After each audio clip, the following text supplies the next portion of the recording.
président élu de la République du Cameroun, que je prends la parole pour qu'en raison de l'extrême gravité dans laquelle nous nous trouvons, j'estime utile de porter à la connaissance du monde en général et des nations qui ont érigé la démocratie et le respect des droits de l'homme comme fondement de leur existence, porter à leur connaissance le fait que tout le peuple camerounais aujourd'hui se trouve le dos au mur, confronté à une menace existentielle de la part de ces régimes qui pratiquent du gangstérisme d'État, qui terrorisent nos populations, procèdent à des purges politiques, purges au faciès, purges dans toutes les régions de notre nation.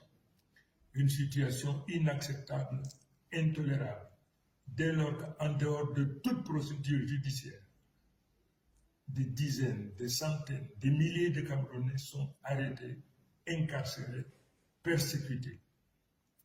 Je voudrais donc également attirer l'attention de tous les Camerounais, mais en particulier de tous ceux qui ont foi en Dieu, du sacrilège, de la profanation auquel s'est livré le président Biya lors de la soi-disant prestation de serment. Le monde entier sait que Biya n'a jamais été élu. La nation camerounaise dans son ensemble sait que Biya n'a jamais été élu. Mais qu'il se permette de poser la main sur la Bible au nom de Dieu. Il apparaît donc aujourd'hui à tout le monde que pour M. Biya, Dieu n'est qu'un instrument qui lui permet donc de réaliser ses basses besognes. Je voudrais donc dire à ce régime qui pratique du gangstérisme d'État, qui se livre à du terrorisme d'État, qui arrête à tour de bras, qui procède à des purges ethniques, des purges au faciès sur l'ensemble du territoire. Je voudrais donc demander à ce régime, du haut de ma responsabilité, parce que élu aujourd'hui de la République du Cameroun, de cesser cette pratique. Les Camerounais n'en veulent plus, les Camerounais n'en peuvent plus. Et pour ce faire, je leur donne 48 heures pour arrêter, pour libérer sans condition tous nos enfants, tous les Camerounais qui se trouvent aujourd'hui dans les prisons du Cameroun de manière générale. Je leur donne 48 heures. Faute de quoi, le peuple camerounais se retrouvera en légitime défense et se sentira libre non seulement de se protéger, mais également de tout faire pour protéger leurs enfants et les récupérer partout où ils se trouvent.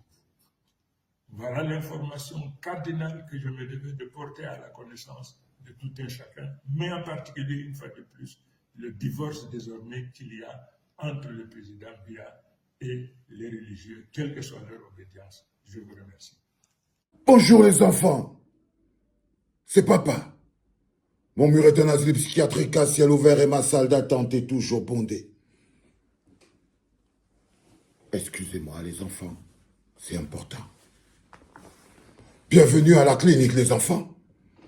48 heures. C'est 48 heures, c'est-à-dire lundi, mardi. C'est 48 heures pour que le peuple se retrouve face à sa propre responsabilité. Le porteur du changement, le porteur de la voix du changement, celui qui donne le rythme, celui que sa voix doit être le carburant qui met en mouvement chacun d'entre nous.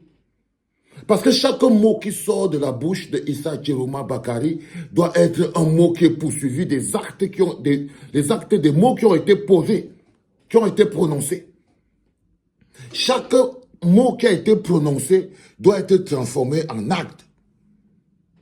Quand il bouge sa main et il dit « Je vous donne 48 heures pour libérer tout le monde qui a été arrêté », c'est la parole du peuple qu'il pose sur la table. C'est la dignité du peuple qui pose sur la table. C'est la responsabilité du peuple qui pose sur la table. C'est la soif de liberté du peuple qui pose sur la table. Il mise notre détermination et notre soif de changement. Il mise notre détermination et notre soif de changement. Il dit que notre détermination et notre soif de changement est plus forte que tout. Et c'est ça qui va nous libérer. Ces 48 heures, ce message, il n'est pas seulement pour le régime de Paul Biya. Non. Il n'est pas seulement pour le régime de Paul Biya. Ces 48 heures données, c'est aussi pour tout le peuple camerounais. C'est pour tout le peuple du 12 octobre. C'est pour vous dire, on est reparti à la bagarre. Ceux qui se posaient des questions de savoir qu'est-ce qu'on va faire. Depuis là, le président Tchekouma ne parle pas. On attend qu'il parle. Ce n'est pas normal. Il faut qu'on bouge. J'étais même en train de vous dire que vous êtes encore plongé dans les histoires de on attend, on attend, on attend. Il faut que vous sortez de là. Il est sorti. Il est sorti venir dire, ok, je suis là. Est-ce que vous êtes prêts pour la bagarre? Est-ce que vous êtes prêts à défendre votre honneur? Est-ce que vous êtes prêts à partir pour cette étape ultime? Est-ce que vous êtes prêts pour la marche de 1 million de Camerounais sur Yaoundé? Est-ce que vous êtes prêts pour le mouvement de 1 million de Camerounais sur Yaoundé? Est-ce que vous regardez autour de vous? Est-ce que vous vous sentez cette responsabilité? Il faut commencer à se poser la question, il faut commencer à s'armer, il faut commencer à se charger pour pouvoir endosser cette responsabilité. Ce mouvement de 1 million de Camerounais sur Yaoundé est le mouvement de libération. Il est important que ce soit clair dans vos esprits, les enfants. Et que dans cette clarté, vous y voyez de la fierté. Que dans cette clarté, vous y voyez de la fierté. La fierté d'avoir la responsabilité de mener la lutte de notre avenir. La fierté de faire partie de la génération qui aura mené ce combat. N'ayez pas peur de ce combat. Embrassez-le. Ressentez-le. Domptez-le, ce combat. Il est le nôtre. Il fait partie de nos vies. C'est lui qui va définir la vie des 40 prochaines années de nos enfants. La lutte que nous menons aujourd'hui, c'est elle qui va tracer le bonheur de nos enfants demain. L'éducation de nos enfants demain, la santé de nos enfants demain. Ces messieurs n'ont aucun programme pour le Cameroun. La profanation dont parle Issa Tchelouma Bakary est comme une souillure sur le Cameroun. C'est-à-dire qu'un monsieur sait qu'il n'a pas été élu. Il sait qu'il a triché. Il jure de protéger une constitution qu'il viole tous les jours. Et Issa Tchelouma Bakary l'a dit.